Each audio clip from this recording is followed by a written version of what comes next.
Hello, everyone. Welcome to the Carolina Weather Group. This is the Wednesday, October 24, 2018 edition of our little weather get-together. We appreciate you joining in tonight on this cool or somewhat chilly October night. I know the cold air has really kind of been a shock to the system after the warm spring or it's warm summer and early start of fall that we've had. So anyways, tonight we have Rob Fowler on with us. He's the chief meteorologist at WCBD in Charleston, South Carolina.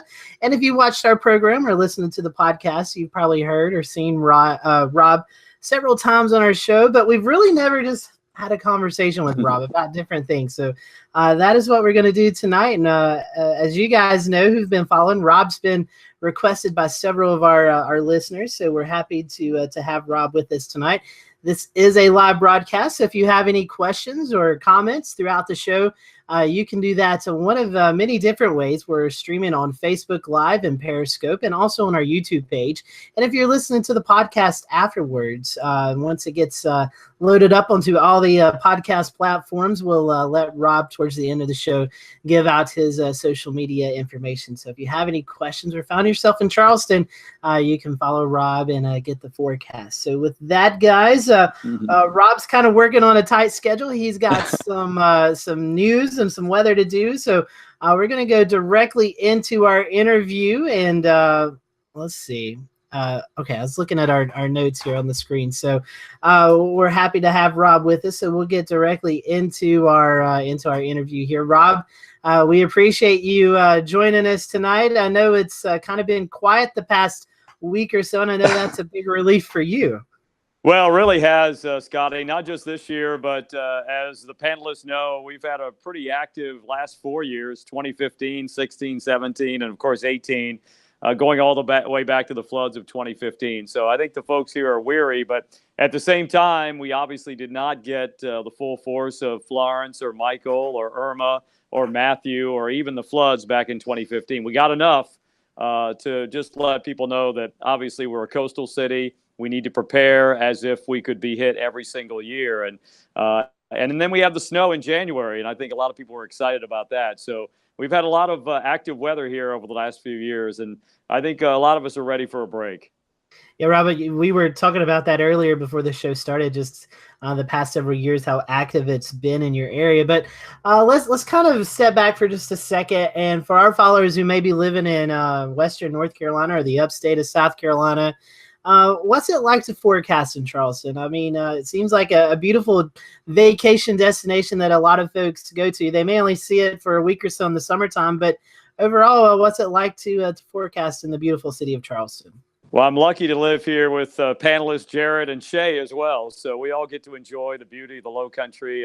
And I'll tell you what, it's a fantastic place to live, number one. There's a lot to do, and weather is very important to people, as you might imagine, because we are an outdoor community and we have a lot of tourists who come in and we have a lot of folks who move here. So the first thing they want to know about is, how do I handle a hurricane? I've never done that before. I came from Nebraska where we have tornadoes and other issues, but maybe not a hurricane. So, but it's fun. It's challenging. Obviously, we're lucky to have Shay right there along the coast. Keep an eye on what's going on to our east. That was probably one of my first biggest forecast challenges when I came here is I had to look both directions. When I was in Wisconsin, our weather came from the west or northwest, but here it comes from both sides. So you got to keep an eye on what's going on in the ocean as well as what's going on over land. And you don't want to get caught saying it's going to be a beautiful day, and then you get a little complex of storms move in from the ocean, and all of a sudden that forecast is a complete bust. But again, I would say 99.9% of the time, the weather here is very quiet,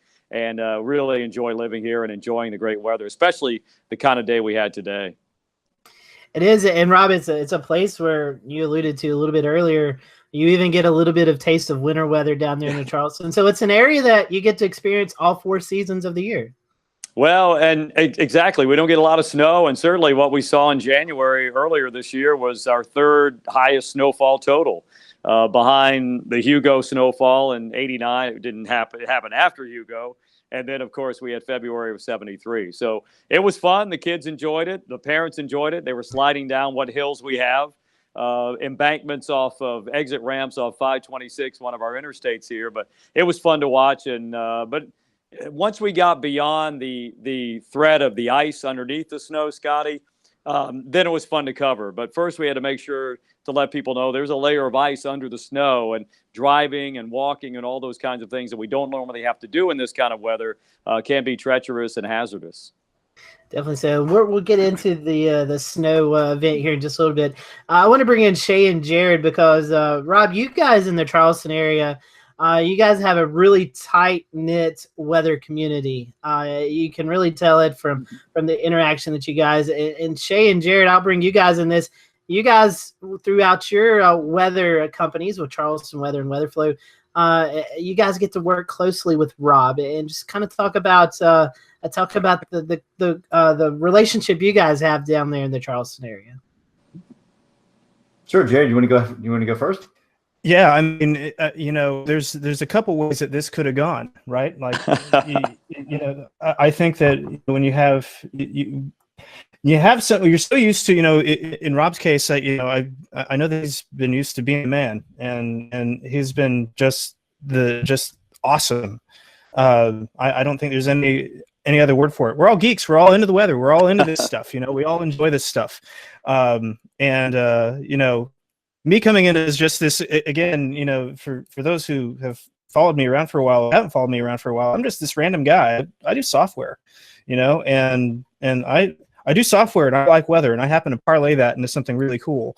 And and Rob's been fantastic, just as as far as support and answering stuff, and he even got in touch with a reporter for me a few years back when I did a little meme about the Super Bowl, and so and he's and I think the thing that we all like is that he's a good guy, all right. So he does the weather and everything like that, and he's the same guy. He loves his Chick-fil-A, and he's just a really he's a really good guy, and so we're very fortunate. I mean, Charleston's fortunate to have excellent meteorologists and really the dean here. 31 years now. 31 Holy years, cow, yes. man. Yeah. 31 years. I started when I was 2. That's impressive. That's even more impressive than I was. I was saying meteorologist at 5. So I mean, I'm impressed. So but yeah, I mean, what more can you say? I mean, there's few words to put into context just how important Rob has been to the weather community here and over the years. I mean, I grew up watching him. Shay, I'm sure you did the same thing. I mean, and it's just it's kind of crazy. 10-year-old me is pinching myself is can't believe what 34-year-old me is doing right now. So this is it's a lot of fun. It's really great. We all work together. I think that's the most important thing, is that we are all one group looking out for the safety of Charleston and for the beauty of it too. Most of the time, we're all just looking at sunsets, which is even more fun.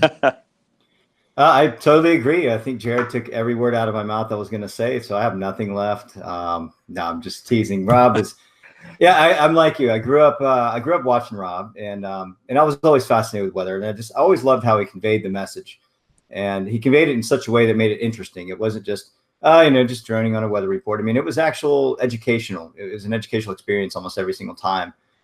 Just the way that you convey the message, Rob, is beautiful. Even today, you still do, but. Your presence in the Charleston area, your presence not only in Charleston, but the Southeast region, the East Coast. I mean, you're well known all around. You attend functions daily. I mean, whether it be school functions for kids, you give so much of your time back to the community. It's an amazing thing. I can't think of anyone else who gives as much as you do with your time and weather.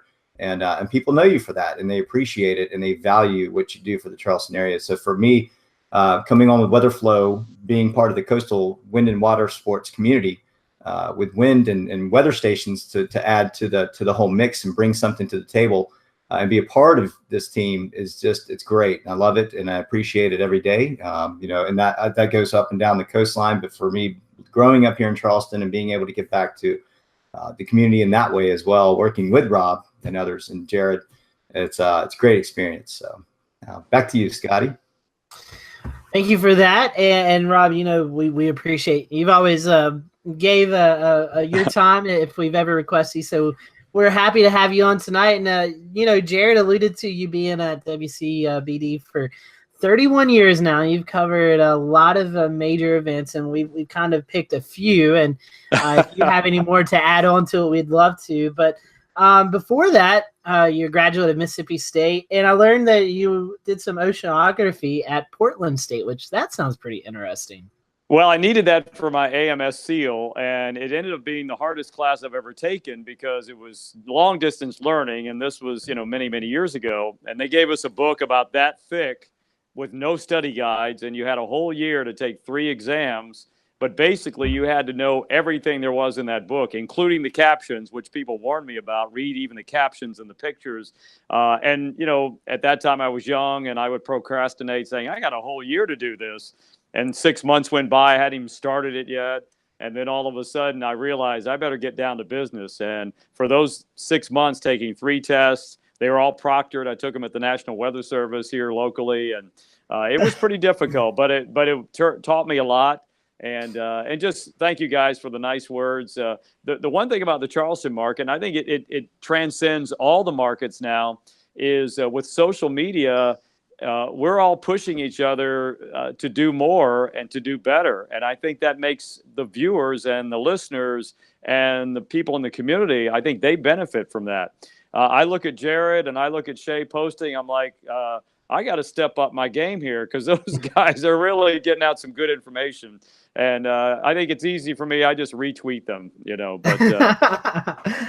But all kidding aside, no, I think you hit it right on the head, Scotty. We're a community, and I'm all the other meteorologists at the different TV stations. We all work well, and I think we all realize that competition is one thing, but when we have an issue where we all need to be on the same page and get the information and the message out, you can throw that out the window. Everybody works with each other and for the same common good. And that's a great thing for the community in itself. There's other markets and stuff where they battle each other through everything. And so it's good to see the continuity there in the Charleston market. You started at WCBD in 1987. I don't think anything major happened between then and maybe the first major storm that you had to deal with. And that's, we were talking before you jumped on in our little pre-show talk, is Hurricane Hugo still the benchmark for hurricanes and storms there in the Charleston area, and even in the Charlotte area in Western North Carolina for hurricanes. So that was kind of the first big storm you've had to cover there. Yeah, absolutely. And to be honest with you, if you ask me what happened between 87 and 89, I can't remember anything, to be honest with you. I remember Tropical Storm Chris in 88. We were very lucky, Scotty, and I give a guy named Mike Opowski a lot of credit. He was the chief engineer at a station in Brownsville, Texas in 88. He had gone through Hurricane Gilbert. So he came over to our station in 89, early 89, and he had just gone through that. So we basically said, Rob, I just went through a hurricane. Do you guys have a good hurricane plan? And to be honest with you, I don't know if we really did. We had a plan, but I don't know if I would call it, adequate. So we sat down, and because of Mike, we kind of put things together, pieces of the puzzle in place, and not knowing that months later we would have, as you mentioned, the benchmark hurricane of my lifetime. And I think we were better prepared for it. So for me personally, there was a lot of foundation already laid when I got here, or at least after I got here. And so all we had to do was just play it out. And for me personally, it was probably just as devastating as many, but professionally, it probably turned out to be the best thing to ever happen because there were a lot of people that responded and watched, and I was new to them, having come into a market with, as Jared and Shay know, a guy named Charlie Hall, the late Charlie Hall, who was the first voice heard on Charleston television. So I was new to the game, and Bill Walsh was here at another TV station. And it just did what I thought I needed to do. But it turned out to be, again, a great professional situation for me. I wouldn't wish it on anybody, but I was kind of in the right place at the right time. And so talking about that, kind of give us, maybe some highlights or maybe some memorable things going through Hugo as you were covering it for Charleston on TV. We had you on a couple years ago about the Hugo special, but maybe for those who don't remember, I know you guys at one point, I believe, had to leave the station or was about to leave the station or something like that. So kind of talk to us about maybe some of the memories and stuff that kind of really stuck out through Hugo. Well, first you got to lay the landscape. The landscape is not like it is today. There were 3 TV stations, there was the newspaper, and there were some radio stations. So the information flow was much, much smaller and tighter than it is today with the social media. So our TV station, we had an old building, and we knew that we potentially could be damaged, the building that is, and we left. I went to the National Weather Service. I remember that night, 7 o'clock on Thursday evening. Keep in mind now, the eye passed over at midnight later on that night. I was driving over our old Cooper River bridges, and Shay and Jared remember these rickety old things, the old Grace Bridge, and I was the only car on the bridge. There were like 5 cars from our TV station to the airport where I was with the National Weather Service that night, and it was just that eerie feeling of everybody was either at home or gone. And I was the only one on the road for a little while, and that was pretty eerie. And then I stayed the night at the National Weather Service where the storm came right over us. We got the first part, we got the eye for about 45 minutes, and then we got the backside. And we had a situation where at one time I thought the roof was being pulled off, and I think we had 13 meteorologists running down the hallway as fast as you could imagine going to the bathroom. Because that was the safe area. That was the reinforced structure in that building. And it was pretty frightening, no doubt about it. Wow. I remember one of the things that stood out in that storm when you came looked at the aftermath of it all. And, some of the icons, I mean, besides what you saw from helicopter views from TV, because folks were not allowed to go back out to the islands. They were not permitting anyone to go back out there for a bit until they sort of got police presence in place and had an idea of who had homes left. But the Ben Sawyer Bridge being twisted and turned and upright into the water, that stuck out in my mind. Were there some, rather large things that you remember from the aftermath of Hugo? Well, I remember at the Weather Service, they have a newer building now, but their old building, it was a big open field in front of the building. And I remember coming out the next day, and there was a mobile home that was in that field. And I asked the guys, I said, where's the closest mobile home park? And they said, Rob, we don't know. We don't know where this thing came from. It had probably tumbled down the road. Also, I remember there was a worker who came and all those things you hear, that the airport was gone and Wild Dunes was no more, which is on the Isle of Palms. And you can see some of the video there. And again, it was pretty daunting. But yeah, those were some of the first things. I remember finally coming back and driving Interstate 26 and looking at those huge signs, designating this ramp and this exit. And these are big signs, and many of them were crashed in half like you take a piece of bread and fold it in half. And the power of that, I just could not even imagine. And then looking at the aerials from Michael, to be honest with you, reminded me a lot of what the aerials looked like right after Hurricane Hugo. Right. Sorry. Yeah, I'm just sort of playing back some video here from Hugo. Don't want to spend all of our time on Hugo, but this was one of the more memorable storms that I remember. Those of us growing up here remember you covering, and so we appreciate everything you did there. We're going past Hugo. Tell us maybe some of your more memorable events going forward. I know we had a pretty quiet spell of weather for quite some time. Maybe a few dustings of snow. A few wind events, and then maybe Gaston was the first one that sort of rumbled along.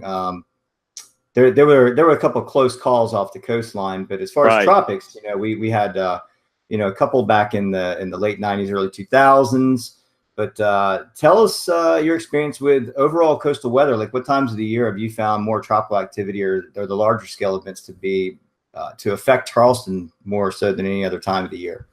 Well, I do remember 3 years after Hugo, of course, there was Andrew, and I got a call from a TV station in Miami basically that night, and I kind of relived Hugo, hopefully to benefit them. They kind of wanted to know, what should we be thinking right now? What should we be feeling right now because Andrew was bearing down on South Florida, and I kind of had to relive the emotions I could remember 3 years before with Hurricane Hugo. Then, of course, the mid-1990s, and Scotty, no slight to North Carolina, but I remember the battle cry was thank God for North Carolina, because between Fran and Bertha and eventually Floyd, and there were so many storms that kind of recurved right before they made a landfall here and up into North Carolina. So that was a pretty stressful time. I think, 1995, we had like 19 storms. So I'll never forget that. And people here were still very, very, traumatized by Hurricane Hugo, just, less than 10 years after.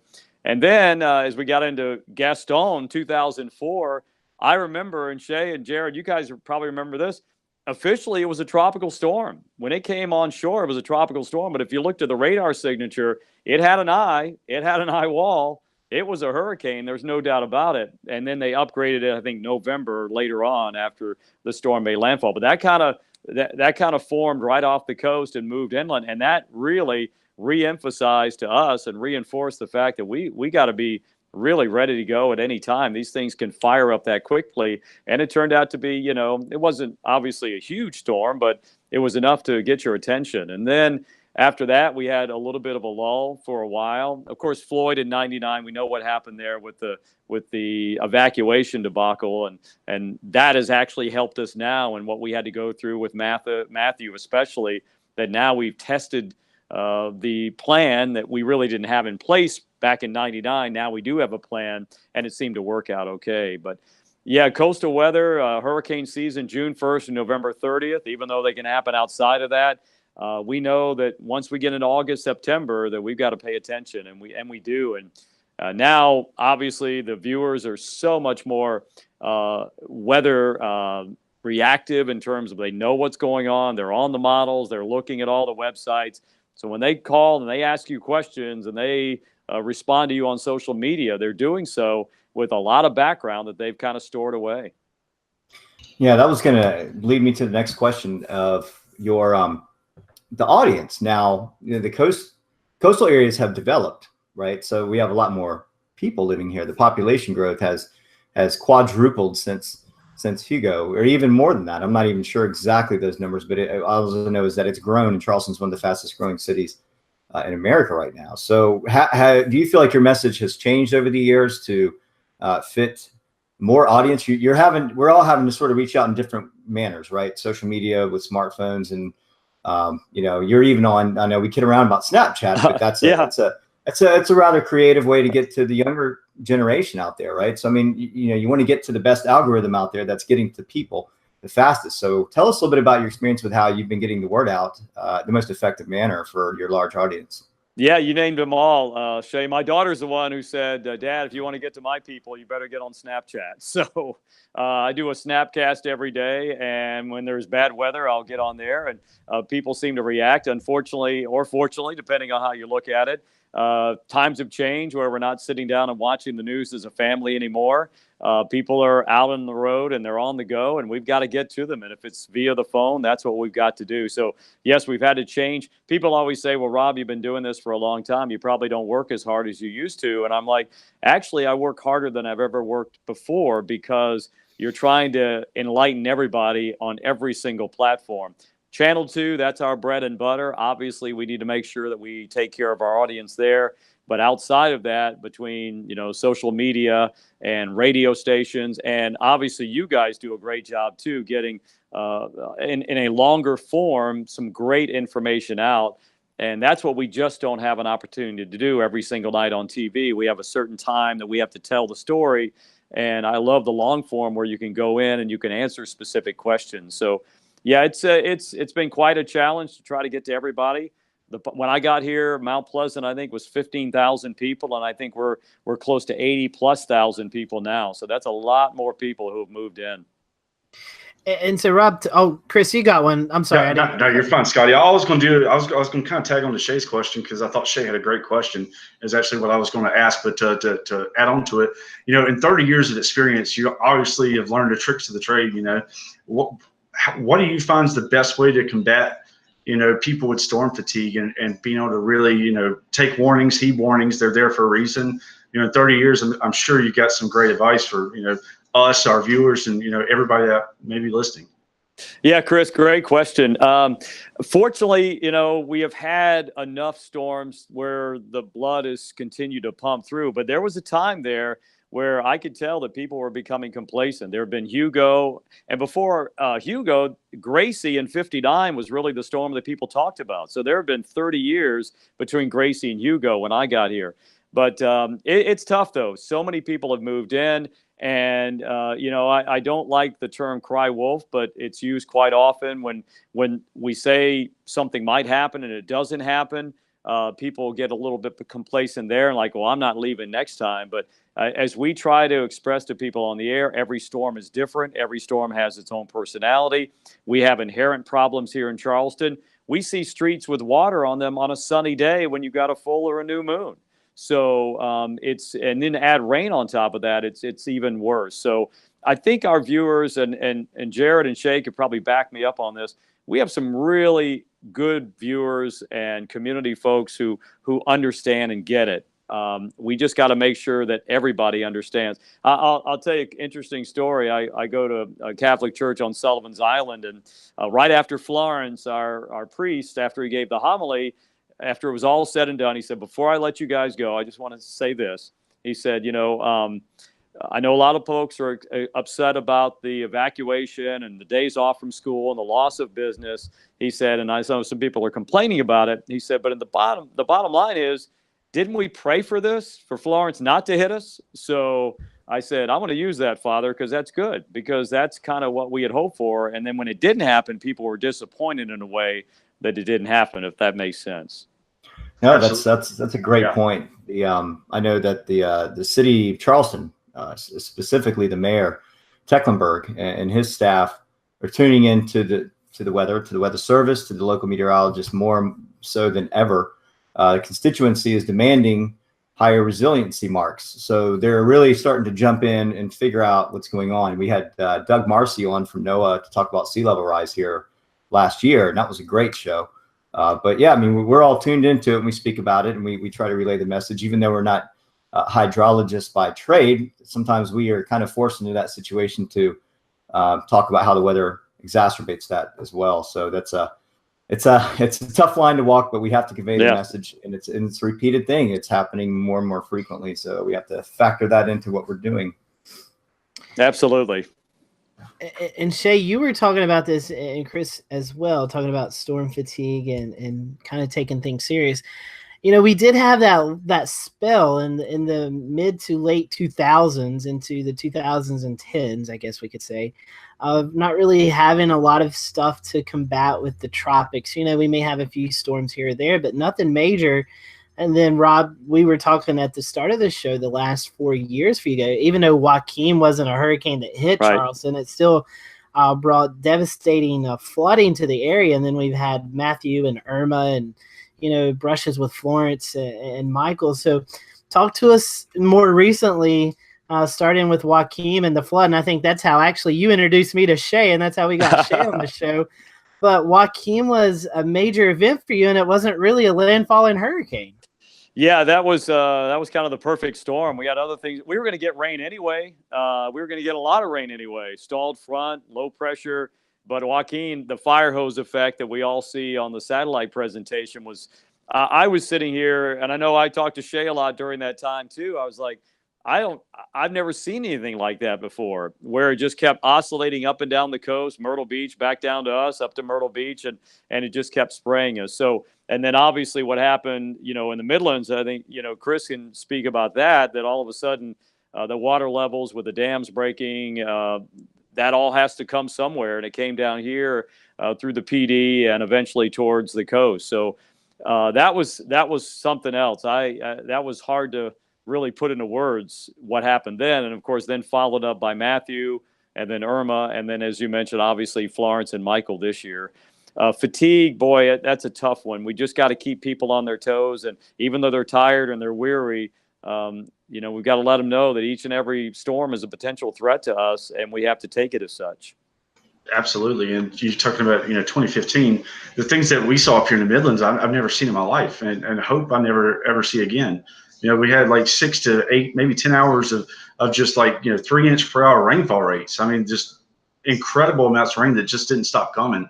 And I think you're absolutely correct. When you say like we got to continue to get the message out, because it doesn't take 10 storms a year. It only takes one storm for it to be the storm everyone remembers. So definitely. Yeah. And Rob, I want to talk about Irma for just a minute, because Irma's track was so, at one point, Irma was dead set to hit Charleston. A couple of days later, it actually hit on the west coast of Florida. But for you and Shay, I'd love to bring Shay and Jared into this, because I'm not even sure we've talked about this internally. Communication-wise, Charleston's dead set in the center of the cone of uncertainty, and a couple of days later, it's in West Florida. How was you able to communicate that with your folks? I mean, that's a dramatic change in just a few days. Well, I think, with the cone of uncertainty and also the models, we were able to convey the fact that it might go on the other side of Florida. I always use the analogy, these storms don't turn on a dime. It's like a big 18-wheeler coming around the corner. They take a wide turn. So we felt pretty confident that if it didn't go on the other side, the west side of Florida, it might come up Florida. And the East Coast would have to be a pretty quick turn for that to happen.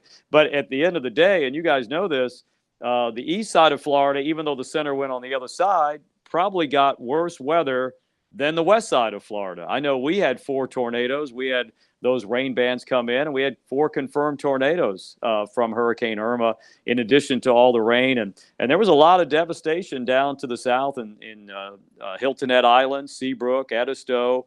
A lot of people look here and say, well, it wasn't that bad. Well, you don't have to go too far to find a place where it was pretty bad. Yeah, and I can attest to that. I was at a Folly during Irma. I was at the washout, and it went downhill so fast out there. And to see Folly Road completely underwater from Crosby Seafood all the way to the mainland, back to James Island, was absolutely unreal. The damage I saw with Irma, especially out around Folly and James Island, was on par with Matthew, because I was in Bluffton for the eye wall of Matthew as it skirted. I mean, it was impressive. Yeah. And the one thing Irma did that Matthew couldn't was dislodge the Folly boat. So, oh man, iconic. And that was put there by Hugo. Yeah, that's true. That's true. And so, so Irma, I mean, it definitely brought, it definitely whacked us. I mean, there was that, it was the third one of those 3 years where we had seen the second highest tide in the harbor compared to Hugo.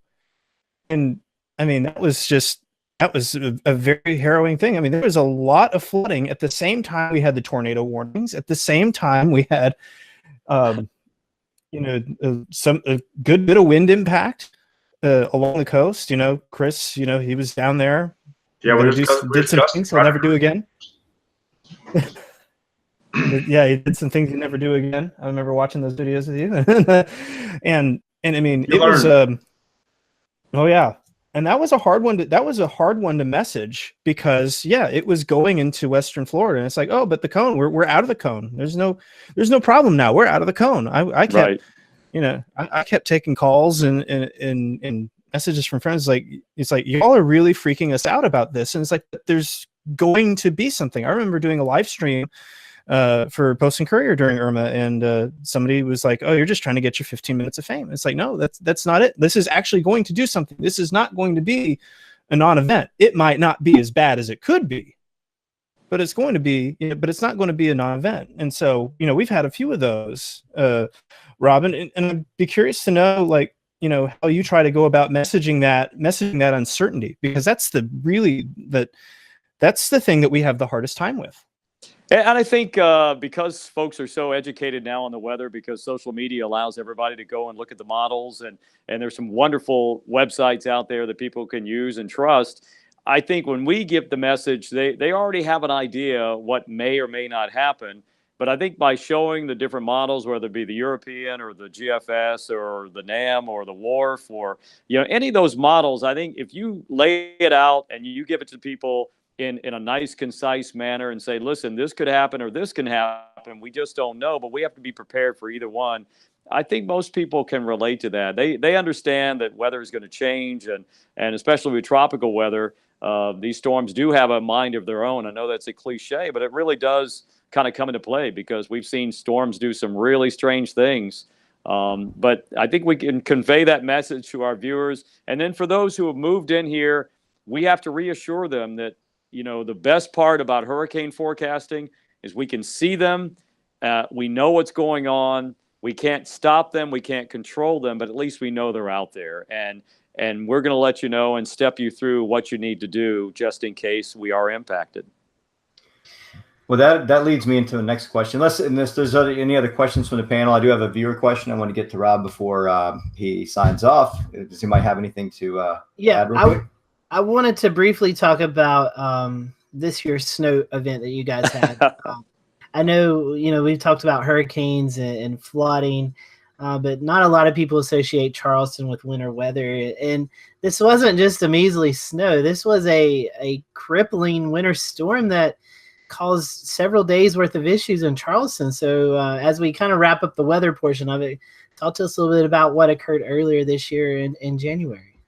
Well, I'll tell you what, this was an easy one to forecast. Most of our snow events or ice events are ridiculously hard to forecast because it's a matter of a degree here or there that we may or may not get to. In this situation, we already had cold air in place. We were just waiting for the moisture. And once the moisture got here, we knew it was going to change over from a cold rain to a snow, or ice first and then snow. So this was a lot less difficult to forecast. I think what surprised us probably was the length of time that we had those cold temperatures. I mean, it was our coldest start ever to the year. And, highs were in the 30s, lows in the 20s, and it was just ridiculously cold. And snow stayed on some, I know at my house is shaded more, and we had snow on the ground at our house for, 5, 6, 7 days. So, it took a while for that snow to melt, but we don't get to see that. Usually we get a snow. It might be a light snow, and then it's gone the next day because the temperatures have warmed. But in this case, we were pretty locked in with the cold air, and that was probably one of the more unusual snow events for us here. And again, we have bridges, we have overpasses, we have areas that we've got to keep an eye on because people travel over those. And it was quite an interesting scenario. I remember seeing that I would be. Oh, sorry, Scotty. No, go ahead. I never thought that I would be a snowbird driving to Miami from Charleston, but that's how I got my first 60-degree temperatures of 2018. I had to drive to Florida, slipping and sliding a little bit, but we made it there. And that was a wild one. I mean, that was nearly unprecedented. It was kind of fun for a few days, and then it got really old really fast. Yeah, Scotty, go ahead, my friend. It was 2 model indicated snow events and or maybe 3, and we were like, okay, is it gonna happen now? Because the cold air is here. Is it gonna happen now? And once you saw the Weather Service put the snowboard out a couple of days at a time, it was like, all right, now I can breathe easy knowing that we can go ahead and start forecasting for this. Yeah.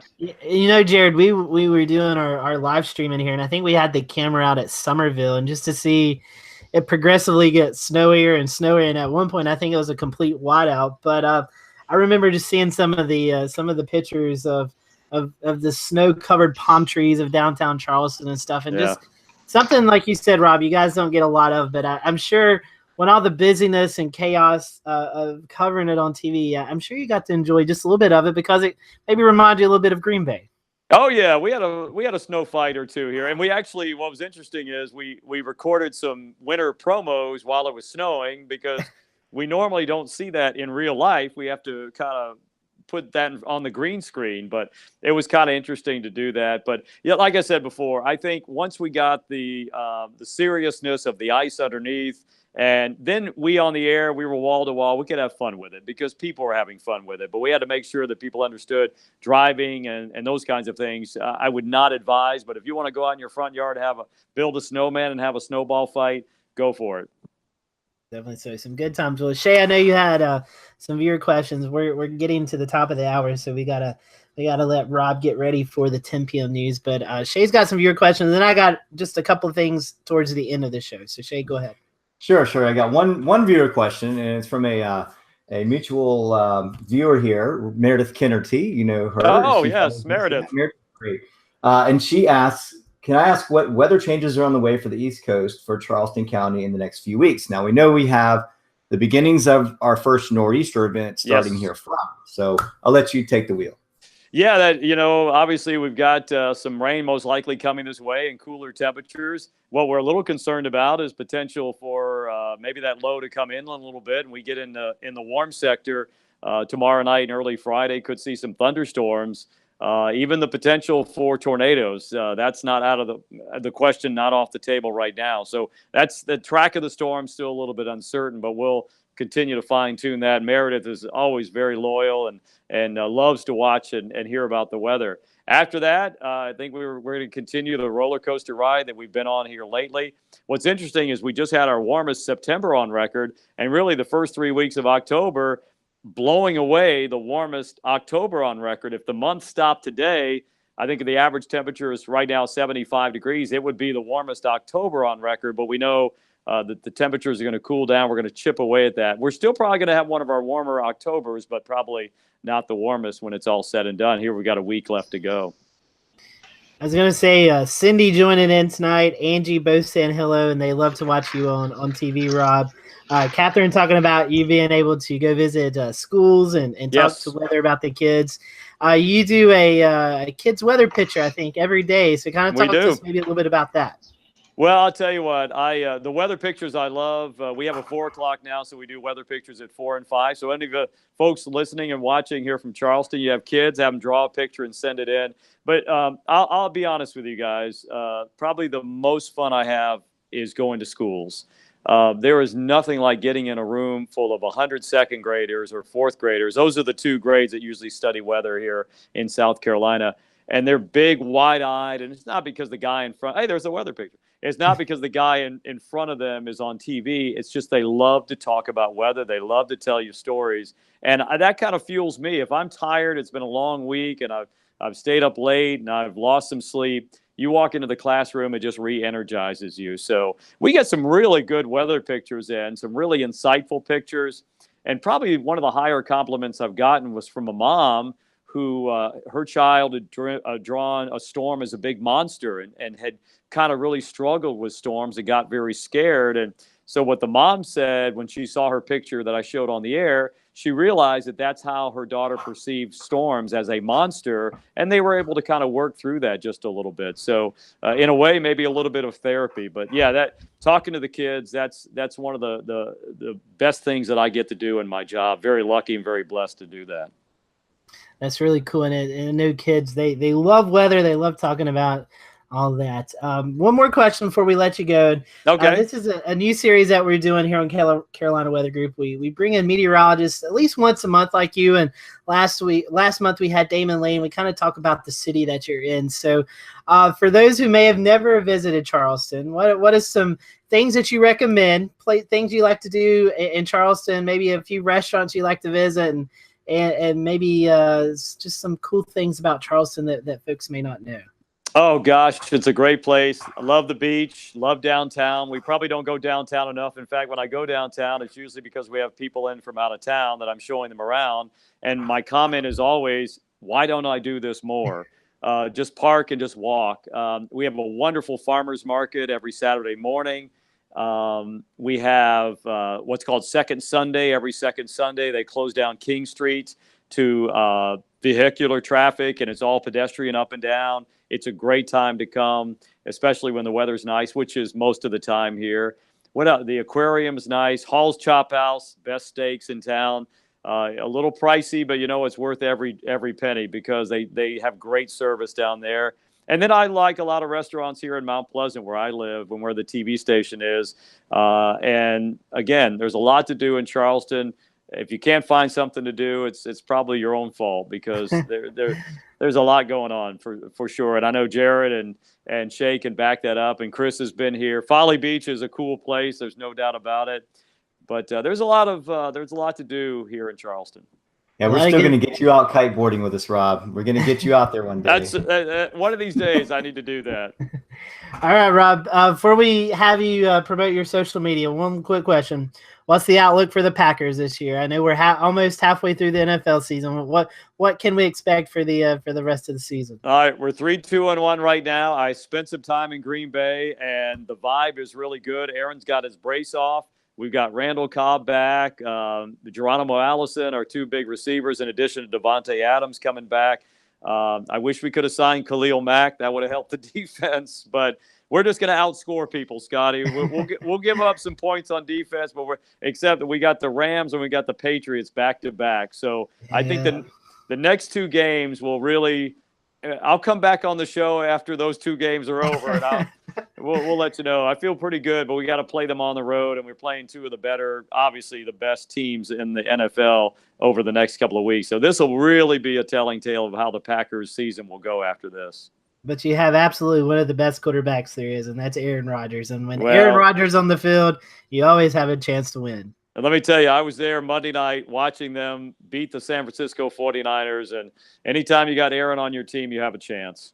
That's right. Well, Rob, we really appreciate having you with us. Thanks for giving us some of your time. If our followers and listeners on the podcast want to follow you on social media, including Snapchat, how can they do that?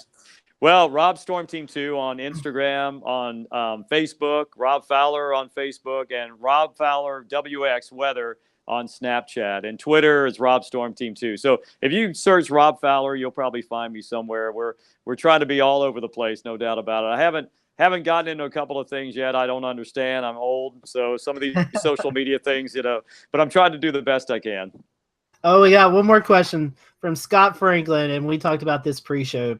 When's the mustache coming back? Okay, so what is it? It's the 24th. So I shaved the mustache after having it for 20 years and haven't had it. There it is, the mustache, the big old glasses too, back in Hurricane Hugo coverage. And so we started doing this a few years ago, growing it back. I'm going to grow it back for the month of November, for Movember, for Men's Health. And I'll have it on the whole month of November. So I appreciate folks who like the mustache. My wife is used to me without it now, so I'll bring it back for 1 month each and every year. If I get a pair of those glasses from the 70s and bring them to you, will you wear them? I would absolutely wear them. If you look at Mayor Joe Riley, he had the big glasses too. That was the style back then. Sure did. Well, Rob, again, we appreciate it. We always love having you on the show. Thanks for being a friend to the show, and we wish you a quiet rest of the fall season. Hopefully no more sneaky tropical systems, and we hope you have a good rest of the year, and we look forward to having you back on soon. Hey, thanks, guys. It's my pleasure, and thank you guys for what you do. Thank you. No problem. And that's Rob Fowler, everyone, from WCBD there in Charleston, South Carolina. Always happy to have Rob on with us. He's going to hop off and get ready for the news tonight. So, Shay, we were going to talk a little bit about the tropics. That was kind of a big subject tonight in Charleston weather. And though it's been quiet over the past week or so, there is an area of interest that you're watching out there. Yeah, there sure is, Scotty. I'm trying to pull it up on the screen right now, and we're watching one area. Let me get the NHC up again. I don't know what I did with it. Why do I always do this? I always have it up. Oh, there we go. Okay, cool. So let me go ahead and share the screen. And, we're just sort of, we're on the downslope, right? We're past that secondary peak, or what we call the October bump. And so we're starting to slowly ebb downwards in the hurricane season. It does not officially end until November the 30th. So we still have potential out there. And one of the things that we see right now, we have an area of disturbance. This is Invest 95L. And let me pull this up a little bit where you can see over the lower third. And what we have an area of disturbance that has a 70% chance to develop over the next 5 days. Right now, it's in a not so much of a conducive environment, but as it lives north and then heads to the west, jogs a little bit to the west, it gets in a more relaxed area of upper shear, which means it does have a shot becoming our next named storm, which could become Oscar. Now, it doesn't look like it's going to be able to make it to the East Coast. And one of the reasons for that is because we have a lot of unsettled weather coming across the country. We have Great Lakes high pressure with a northeast wedge, and we have a cold front, and we have a low pressure system, and we have another high, then we have another low. And so what that means is that there's a lot of activity going from west to east across the country that will likely take whatever is there away from the coastline.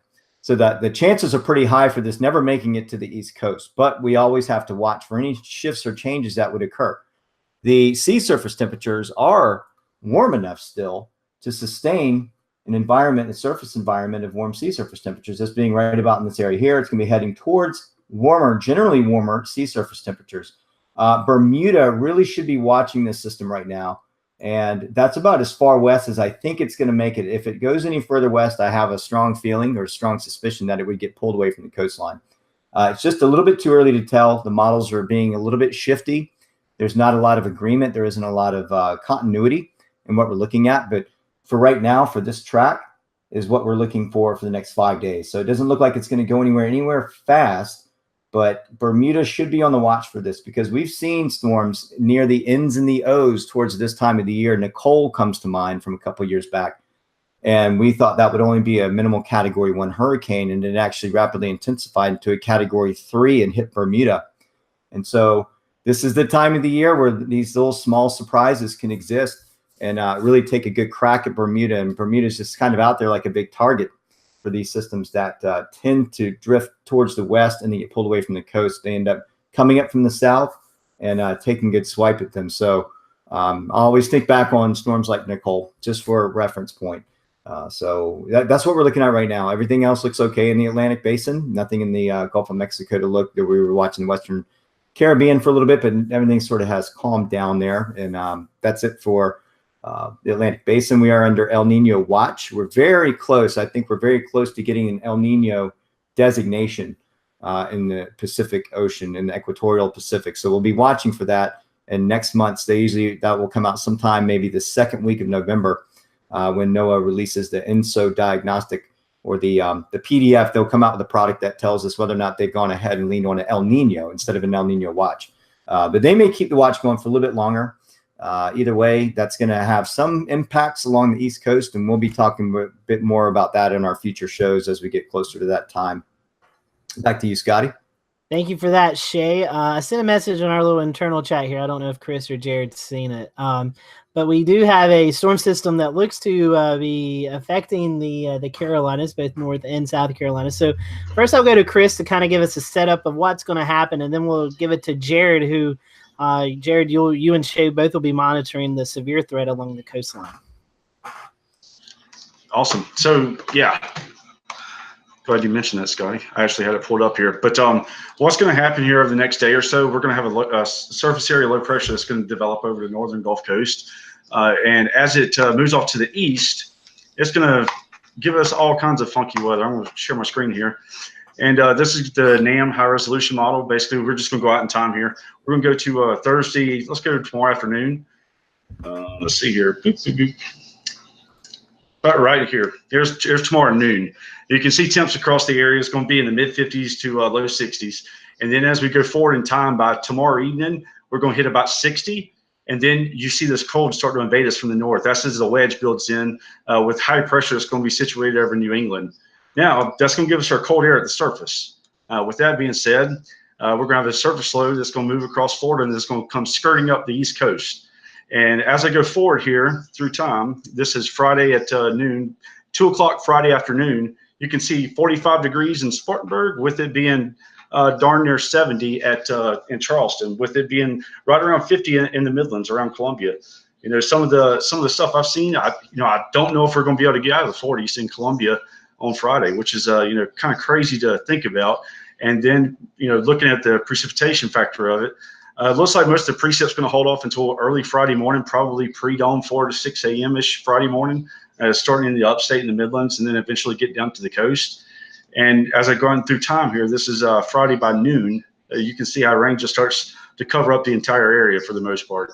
And then by Friday afternoon, there may be a little bit of a dry slot that develops as the center of low pressure moves up the Grand Strand and starts heading out toward Cape Hatteras and the Outer Banks.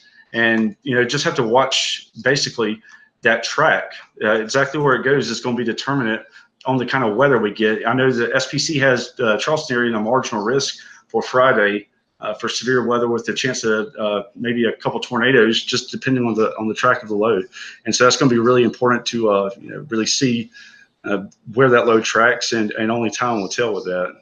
As far as rainfall totals, probably somewhere in the ballpark of a half to 1 inch, depending on how much rain actually sets up, and if that dry slot comes to fruition. But for the most part, we're looking somewhere, across most of South Carolina between, like I think Shay's got on the screen here, between a half and maybe a little bit over an inch up in the foothills in the mountains up toward you, Scotty. Yeah, it's going to be a cold, rainy day on Friday, and like you said, we're forecasting. Maybe if I can get that out, about an inch of rain here. So it's a cold, miserable day. I did want to bring in Jared here and Shay as well. You guys living in the Charleston area, as Chris was alluding to, depending on the storm track, you guys could see some active weather down there tomorrow into Friday.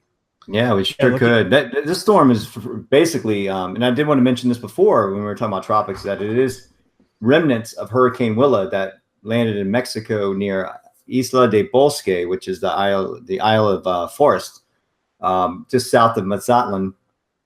And that barreled into the coast with winds of 120 miles per hour. So they've had a rather harrowing experience with a major Category 3 hurricane there. And so that went across Mexico. It's on its trek across northeastern Mexico now. It will emerge along the northern Gulf states and acquire some energy along the tail end of the cold front. So all of this is a surgent remnant low of Hurricane Willa that is producing this energy from one basin to another, from the Pacific to the Atlantic basin. And that's going to trigger this nor'easter. But I'll let Jared get into the details of the severe weather that we have on tap. Go ahead, Jared. So thanks, Shay. So if you're watching Chris's graphics closely, you'll notice that there was a little sliver of warm along the coast, and typically what happens, you get these low pressure systems that track up, they wobble a little bit inland, and what can happen here is that we can get some severe weather as these storms tend to ride up the coast there with the additional wind shear on that side of the storm, and that little warm inflow from the southeast, that can set up some decent wind shear, maybe a little bit of this might be one of those wonderful high shear, low cape events, possibly. So we'll have to keep an eye on that. But there is a marginal risk, 1 out of 5, along basically coastal South Carolina for Friday. So tomorrow is going to be, tomorrow we're going to be kind of transitioning. Clouds are going to come up. It's going to start raining later in the day. Later in the day, Friday is probably going to be, it's going to be our rainiest day. It's going to be a rather sharp temperature gradient too. As Chris mentioned, it's going to be, they might struggle to get out of the 40s in Columbia, struggle to get out of the 50s maybe in Moncks Corner, but depending on where this sets up, it could be in the 70s in Charleston. So we'll see how that kind of shakes out there. But again, something to watch. And it's not going to be an outbreak, although we joke internally that marginal risk is usually a high risk. Usually marginals are our busiest days around here, but again, we don't want to put anybody too concerned, but it's something that we're going to need to watch. We're going to need to keep an eye on this and just make sure that everything is that everything is behaving the way it is, and there will be tweaks in the track, there will be adjustments, just as there are with every storm. So just make sure just stay tuned. It is October, it is fall. I think the one certain thing that we're going to be dealing with is coastal flooding, minor to moderate coastal flooding at times of high tide. We got a full moon right now. We'll be coming right out of that, and with onshore flow pointed towards the coast, expect to see some flooded roads in Charleston, and then add on any rain. Yeah, maybe not so good. Shay's got the ET surge guidance up here, and again, so probably looks like that's 11 a.m., 10, 11 a.m. Yeah, just before noon, before noon, around 11 o'clock a.m. or so. And the forecast is to possibly hit what's called HAT value, or high astronomical tide value. So that verbiage is listed in the Weather Service predictions right now. That is a possibility. So coastal flooding nuisance flooding could be on the table. Yeah, it gets about 7.5 feet. You start seeing some roads close in the Charleston area. So that'll be something to watch. Yeah, something to throw on to everybody out there watching us. This system that we're seeing, I know me and Shay had talked about it on my Facebook page last night, and also earlier before our show. But this is a winter system. This is something that you see usually in January, February. And, in the weather world, you usually have two types of systems, a Miller A system, Miller B system. This is going to be an A where you have one surface low that tracks across Florida and up the East Coast and becomes a nor'easter as it tracks, northeastward. So it's just pretty cool to see this happen, in October. Like Rob was talking about earlier, we had this, such warm weather for a long time, and you can really thank Hurricane Michael. Michael really helped to really break down the ridge that was over the northeastern United States that's just kept us so warm, and it's allowed for this trophy, colder weather, more stormy weather to I guess overtake the East Coast. So it's crazy how that all works. Yeah, If normally it's for January, if it's for January or February, I'm really worried about freezing rain. Sorry, guys. We don't talk at once. Wow, that was a step fest there. That Sorry, was the Jared. Lord of the Dance. I just tacking on there. If it was January or February, we'd be really concerned about potentially get a wedge like this. We'd certainly potentially about freezing rain. If not, maybe that S word, the S dash word. We want to be careful with that word. Our people up here are already saying, man, we've already got cheated, and it's not even wintertime yet. Talking about this setup, they were all giddy. They was like, man, it's perfect setup for snow, but it's just not that time of the year yet. So, but you guys are talking about the nuisance flooding. I want to bring up before we do tweets of the week, our guest we had on a few weeks ago, back in August, My Coast. You definitely could download that app and snap some pictures of that nuisance flooding there in the Charleston area and along the South Carolina coast, and send that in. I know that our friends there would love to see those pictures, and that's kind of what that app's for, is to kind of give documentation purposes of these events and different levels. You can kind of see what's going on. So a little shout out to My Coast, and go download their app and snap some pictures of the coastal flooding, the nuisance flooding there in the Charleston area. And also tag Shay and Jared in them too. They would love to share it out. And I'm sure James will have some live footage rolling in Charleston if we do start to see some flooding there. So, guys, I guess before we log off, we'll do tweets of the week. So does anybody have one pulled up? I got mine. All right, go ahead, Chris. We'll let you start off tonight. All right, mine comes from Jeff Petrowski down across Mexico Beach, Florida. I know we've been talking a lot about Hurricane Michael, but here's a life vest PFD found in a tree, 15 foot above ground level north of Highway 98, which Highway 98, for those of you that might not be aware, is kind of like the beach road, if you will. And so this was actually found on the inland side of the highway, 15 foot up in a tree. So seeing that's pretty remarkable. Feel pretty sure that storm surge or something probably put it there, but I can't wait to see what some of the official numbers are from storm surge across really the Mexico Beach area, Bay County, Florida area from Michael over the next week or so, maybe 2 to 3 weeks. We'll see. Yeah, I saw that. That was amazing. And also, Chris, you shared on your Facebook page of the cell phone tower that. Yeah. Let's see if I could. I'll have that one by the time you guys get done with that. All right, Jared, do you have one put up? I just got it. Timed beautifully. All right. So the United States may have taken its strongest hurricane hit ever today, from the strongest hit from tropical cyclone. This is Typhoon U2, not to be confused with Bono and the Edge. But this is a very serious storm. This hit the Commonwealth of the Northern Mariana Islands.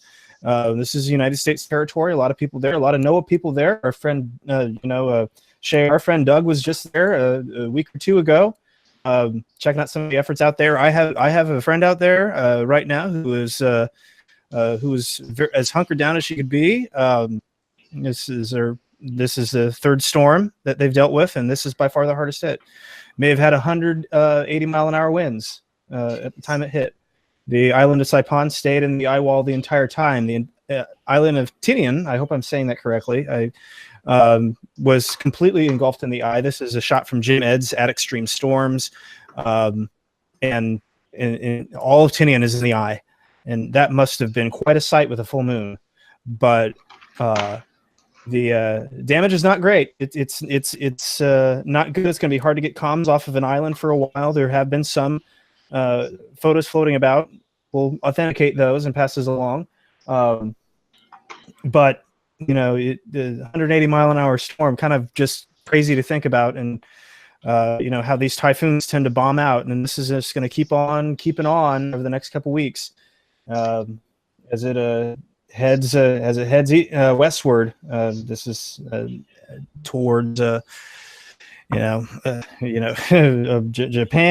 and maybe the Philippines and those areas. So very concerning, very nasty hit. We'll see if anybody got a pressure reading from this, Scotty, but it was not good. It was a sub 910 millibars estimated by satellite. Wow. And, Shay was talking about, Shay, I'll bring you in. You're talking about teleconnections.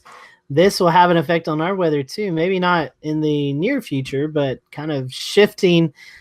Chris was talking about it as well. It kind of shifts the weather patterns. It's crazy how weather in the Pacific can control our weather here in the South. So, but yeah, Shay, you have your tweet of the week up? Yeah, I was going to add, I mean, a lot of those storms, those super typhoons, they scoot off to the north really quickly, and they join the Northwest Pacific jet, and they just race along it with a surge of energy that ends up creating what's called a Rossby wave over the United States. And what that translates to is these giant dips in the jet stream, which come all the way down to the deep south and parts of the southeast, and you have cold air injections and just further instability of weather across the U.S. So this time of the year, we start to see an uptick in these super typhoons and some of these heavier storms out there that give the north, we call it the NPAC or the NPJ, North Pacific Jet, those surges, those injections of energy that precipitate downstream all the way across the United States. So what happens over there transfers to here. It's not,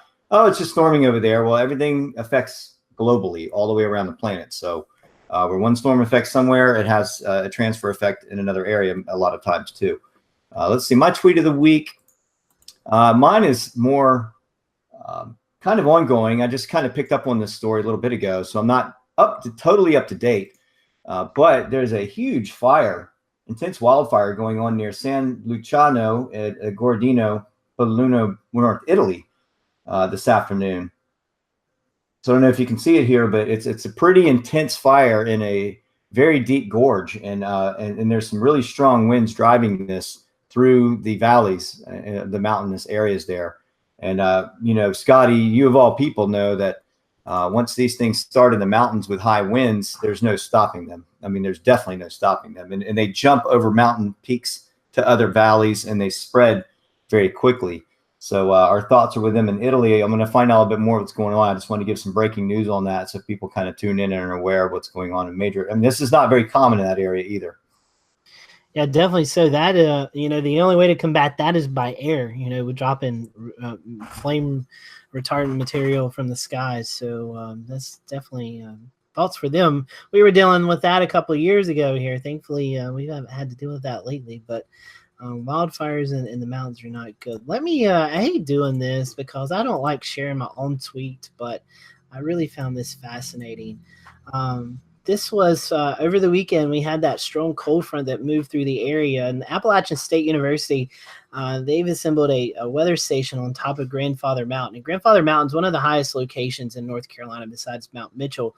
And so this was a reading that was over the weekend, and you can see the winds at that time was only 10 miles an hour and temperature 37.